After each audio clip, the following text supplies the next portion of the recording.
This is chapters 18 to 21, and this is finishing the section that's called Part 1. And then we will next time start on Part 2.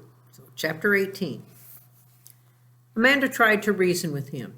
You can't listen to that old coot. He's goofy. He's always saying stuff like that. You can't go because of something one nutty old coot says.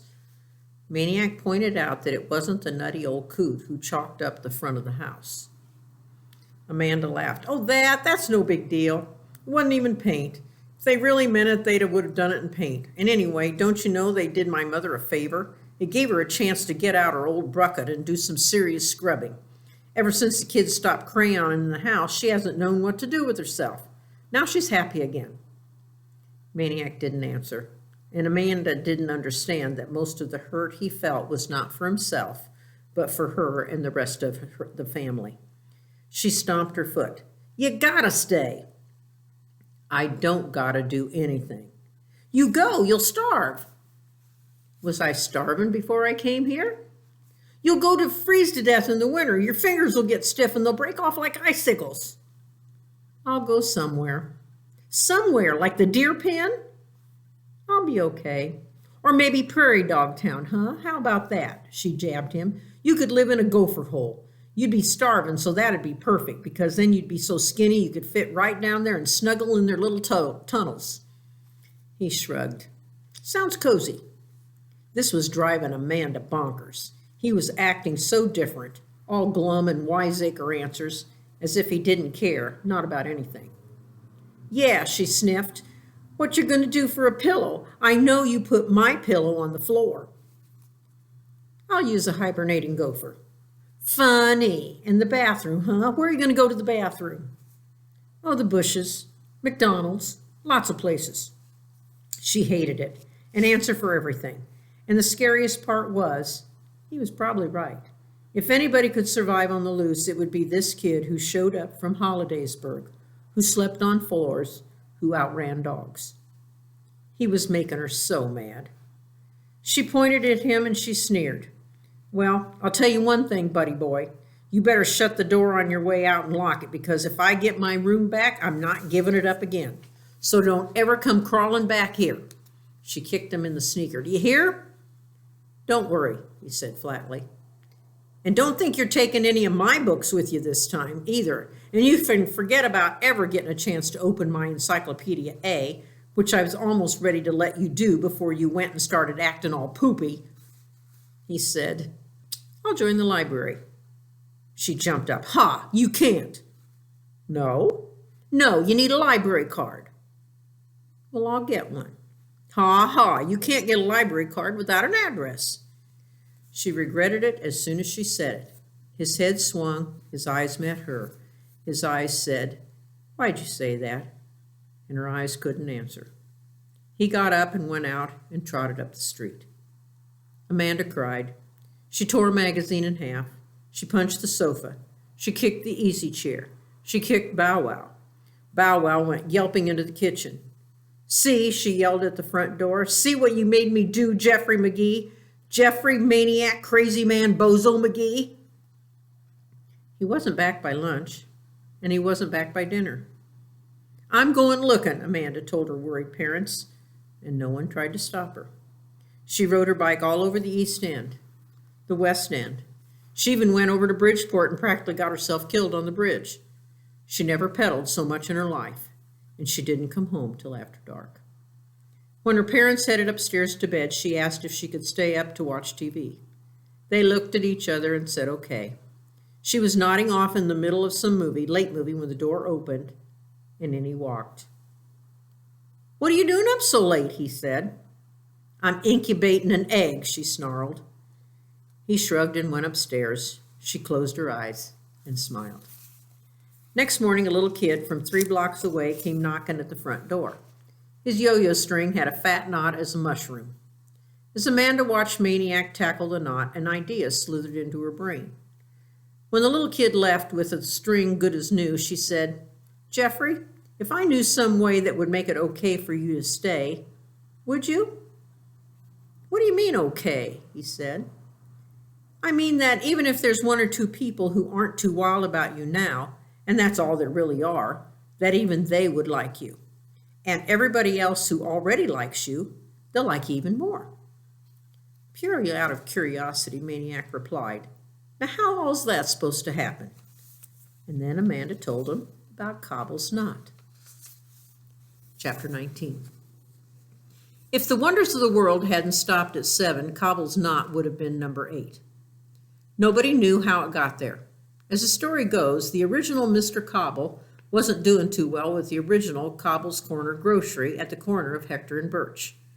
In his first 2 weeks, all he sold was some Quaker oats and penny candy. Then one morning, as he unlocked the front door for business, he saw the knot.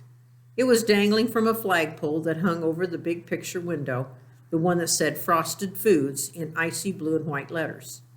He got out a pair of scissors and was about to snip it off when he noticed what an unusual and incredible knot it was. And then he got an idea. He could offer a prize to anyone who untangled the knot. Publicize it. Call the newspaper.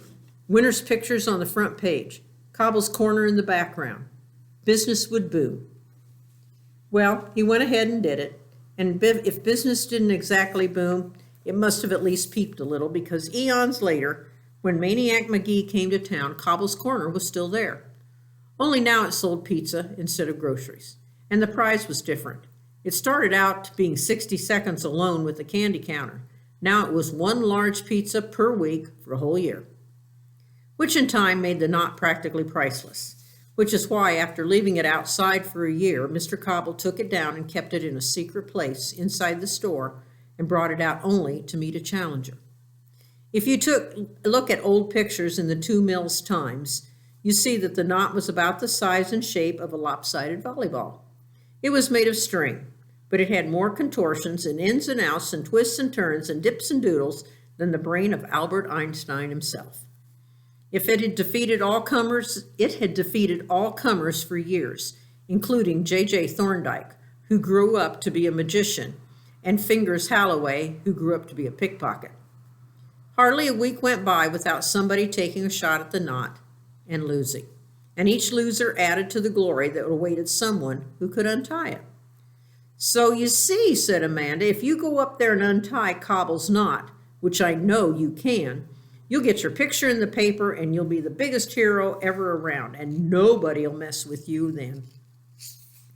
Maniac listened and thought about it and finally gave a little grin. "Maybe you're just after the pizza, since you know I can't eat it."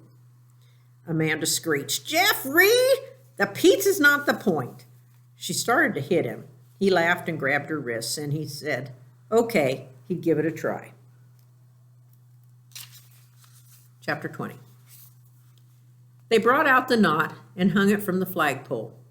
They brought out the official square wooden table for the challenger to stand on, and from the moment Maniac climbed up, you could tell the knot was in big trouble. To the ordinary person, Cobble's knot was about as friendly as a nest of yellow jackets. Besides the tangle itself, there was the weathering of the first year when the knot hung outside and became hard as a rock. You could barely make out the individual strands. It was grimy, moldy, and crusted over. Here and there, a loop stuck out and maybe big enough to stick your pinky finger through, a pitiful testimony to the challengers who had tried and failed. And there stood Maniac, turning the knot, checking it out. Some say there was a faint grin on his face, kind of playful, as though the knot wasn't his enemy at all, but an old pal just playing a little trick on him. Others say his mouth was more grim than grin, that his eyes lit up like flashbulbs because he knew he was finally facing a knot that would stand up and fight, a worthy opponent. He lifted it in his hands to feel the weight of it. He touched it here and touched it there, gently, daintily. He scraped a patch of crust off with his fingernail. He laid his fingertips on it and as though feeling for a pulse. Only a few people were watching at first, and half of them were Hex Angels, a roving tricycle gang of 4- and 5-year-olds. Most of them had sneaker lace or yo-yo knots untied by Maniac, and they expected this would only take a couple of seconds longer. When the seconds became minutes, they started to get antsy, and before 10 minutes had passed, they were zooming off in search of somebody to terrorize. The rest of the spectators watched Maniac poke and tug and pick at the knot. Never a big pull or a yank, just his fingertips touching and grazing and pecking away, like some little bird. "What's he doing?" somebody said. "What's taking so long? Is he going to do it or not?" After an hour, except for a few more finger-sized loops, all Maniac had to show for his trouble were the flakes of knot crust that covered the table. "He ain't even found the end of the string yet," somebody grumbled, and almost everybody but Amanda took off. But Maniac never noticed. He just went on working. By lunchtime, they were all back, and more kept coming. Not only kids, but grown-ups, black and white, because Cobble's corner was on Hector. And word was racing through the neighborhoods on both the east and west sides of the street. What people saw, they didn't believe. The knot had grown, swelled, exploded. It was a frizzy globe. The newspaper the next day described it as a gigantic hairball. Now, except for a packed-in clump at the center, it was practically all loops. You could look through it and see Maniac calmly working on the other side. "He found the end," somebody gasped, and the corner burst into applause. Meanwhile, inside, Cobbles was selling pizza left and right, not to mention Zeps, a 2 Mills type of a hoagie, steak sandwiches, strombolis, and gallons of soda. Mr. Cobble himself came out to offer Maniac some pizza, which Maniac, of course, politely turned down. He did accept an orange soda, though, and then a little kid whose sneaker laces Maniac had untied many a time handed up to him a 3-pack of tasty cake butterscotch crimpets. There is a recipe for crimpets if you look it up. After polishing off the crimpets, Maniac did the last thing anybody expected. He lay down and took a nap, right there on the table, the knot hanging above him like a small, hairy planet, the mob buzzing all around him. Maniac knew what the rest of them didn't. The hardest part was yet to come. He had to find the right routes to untangle the mess, or it would just close up again like a rock, and probably stay that way forever. He would need the touch of a surgeon, the alertness of an owl, the cunning of 3 foxes, and the foresight of a grandmaster in chess. To accomplish this, he needed a clear head, to flush away all distraction, and especially the memory of those butterscotch crimpets, which had already hooked him. In exactly 15 minutes, he woke up and started back in. Like some fairy tale tailor, he threaded the end through the maze, dipping and doodling, through openings the way he squiggled a football through a defense. As the long August afternoon boiled along, the exploded knot hairball would cave in here, cave in there. It got lumpy, out of shape, saggy.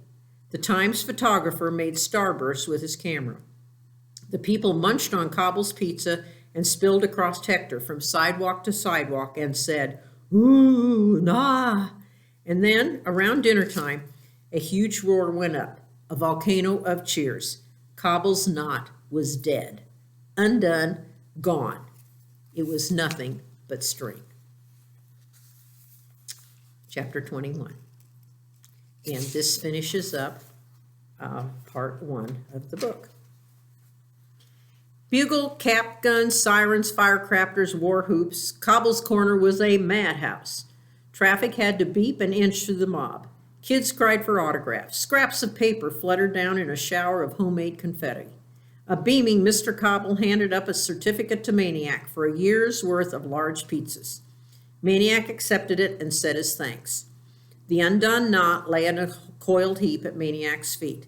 Mr. Cobble grabbed it. Already people were guessing how long it was. Turned out to be 4.5 blocks long. Says someone tied it to a stop sign and started walking, and that's how far he got before it gave out. The yelling went on and on the way yelling does, if only to hear itself. But one person wasn't yelling, Amanda Beale. She was holding one of the homemade confetti scraps, gaping at it. Then she was scrambling across the sidewalk, the street, shoving people's legs aside, grabbing more scraps and crying, "Oh no, oh no!" And then she was running. Maniac saw. He leaped from the table and he picked up a scrap. There was printing on it about Africa. He picked up another and mentioned ants, and another, Aristotle. Encyclopedia A. He followed the scrap trail up Hector and down Sycamore all the way to the Beals' front steps. The only thing left of the book was the blue and red cover. It looked something like an empty, loose-leaf binder. Amanda was hunched over, rocking and squeezing it to her chest. "It was my fault," she sobbed. "I got careless. I left it in the living room. Anybody could look through the window and—" She clenched her eyes so tightly it was a wonder the tears got out. More than anything, Maniac wanted to hug Amanda and tell her it was okay. He wanted to go inside and be with his family, in his house, his room, behind his window. But that wasn't the right thing. The right thing was to make sure the Beals didn't get hurt anymore. He couldn't keep letting them pay such a price for him. He turned and headed back up Sycamore. Maybe the man with the can of worms voice was right. Back to your own kind, back to your own kind. He never got further west than the far curb of Hector Street because McNabb and the Cobras were there to meet him, grinning, leering, hissing. "Yo, baby, we hear you got a little pizza prize there. Come on back, we missed you. We've been waiting for you." Excuse me. So he turned and started walking north on Hector, right down the middle of the street, right down the invisible chalk line that divided the east end from the west end. Cars beeped at him, drivers hollered, but he never flinched. The Cobras kept right along with him on their side of the street, and so did a bunch of East Enders on the other side. One of them was Marsbar. Both sides were calling for him to come over, and then they were calling at each other and yelling and cursing, but nobody stepped off the curb. Everybody kept moving north, an ugly, snarling, black and white escort for the kid in the middle. And that's how it went, between the curbs, smacking down the center. Maniac Magee walked, not ran, right on out of town.